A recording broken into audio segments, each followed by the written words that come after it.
আচ্ছা স্যার, আপনাকে গুলিটা কে করল? স্যার, আপনি আমায় সাদা শাড়ি পরতে বারণ করেছিলেন। এটা কিন্তু সাদা নয়। এই শাড়িটা পছন্দ তো?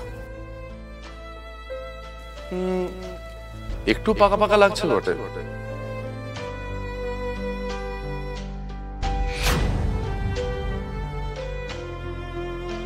কিন্তু চলবে, নট ব্যাড।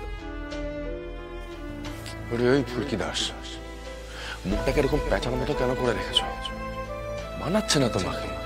আপনিও না পারেন স্যার, নিজে তো কোথায় একটা চলে গেলেন, আর এখন নাকি আমায় হাসতে হবে। কোথায় গেছি বোকা? তোমার কাছেই তো থেকে গেছি, তাই না? আচ্ছা স্যার, আপনি একটা কাজের কথা বলুন তো, আপনাকে গুলিটা কে করল? আজই ডাউনলোড করুন আর এনজয় করুন আপনার পছন্দের শো।